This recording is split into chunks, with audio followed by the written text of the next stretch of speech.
Mulching paper घेत असताना खूप सारे शेतकरी कन्फ्यूज असतात की तो किती मायक्रॉनचा घेतला पाहिजे किंवा आमच्या पिकाच्या जे आयुष्य आहे त्याच्यानुसार आम्ही कसा मल्चिंग पेपर निवडला पाहिजे। तर आत्ता आम्ही तुमच्यासाठी एक नवीन प्रकारचा मल्चिंग आणला आहे की जिच्यात आम्ही तुम्हाला मायक्रॉनबद्दल बोलणार नाही, आम्ही तुम्हाला त्या मल्चिंगच्या गॅरंटीबद्दल बोलू। जसं की एक मल्चिंग आम्ही आणला आहे GP5, म्हणजे त्या मल्चिंगची आम्ही 5 महिने गॅरंटी घेऊ। तर तुमचे कुठलेही भाजीपाला वगैरे जे क्रॉप आहे की ज्याचं आयुष्य 3-3.5 महिने असतं त्याच्यासाठी तुम्ही तो मल्चिंग घेऊ शकतात। दुसरा आमचा मल्चिंग आहे GP9 की ज्याची 9 महिन्याची गॅरंटी राहील। तिसरा आहे 12 महिन्याच्या गॅरंटीवाला, 18 महिन्याच्या गॅरंटीवाला। आणि असं नाही आहे की बाबा समजा GP5 5 महिन्याची गॅरंटी तर तो 5 महिने टिकेल, कमीत कमी त्याच्यानंतर तो 2-3 महिने अजून टिकेल।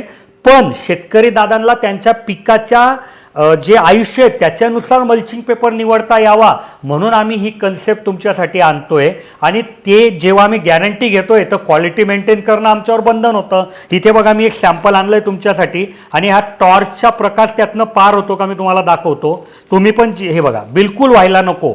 चांगल्या मल्चिंगची ओळख असते की कुठल्याही प्रकारचा लाईट त्यातनं पास व्हायला नको। तर ही एक साधारण टेस्टिंग असते। दुसरी असते की त्याला ओढून पाहावं लागतं। तर हे बघा, इथेच तुम्हाला ताकद लक्षात येते।